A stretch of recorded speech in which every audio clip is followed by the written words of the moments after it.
friends, and welcome back to another video. So today we're going to be talking about the Robin and the Oak Throne.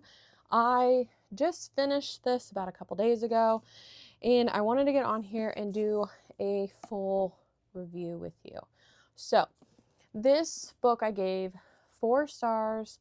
I really enjoyed this book. I would have to say, I don't know if it's my favorite in the series or not. I really enjoyed the first one just because of like discovery and learning the characters, and then that initial chemistry between the MMC and the FMC.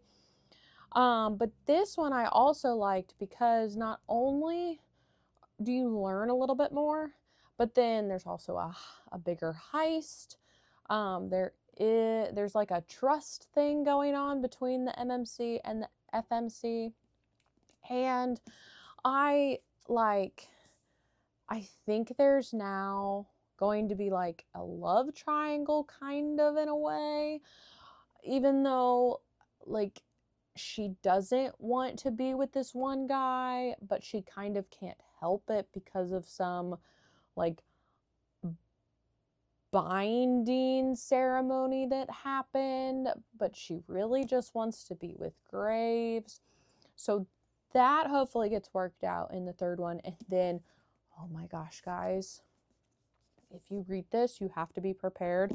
Somebody dies that you like. I will not tell you who, but I was very upset. I could not believe it. He was in the first one. I really liked him in the first one, and he was in and out of this one. You don't see a whole lot of him on the page as you did in the first one. But he was like fantastic. He was one of my favorite side characters. And she killed him off. I'm like, ugh. So then something happened also and that big thing happened at the end. But then there's a reveal kind of at the end that I hope we get into in the third book. So yeah, there's just a lot going on in this that I was here for. And the writing was great. Now, were there some sex scenes that I don't think was needed? Actually, no. I think there was really good like romance, sex scenes, but then also plot. Like it was very balanced, and I really enjoyed that. So I think she did a really fantastic job. So far I think she's done a fantastic job in this whole series.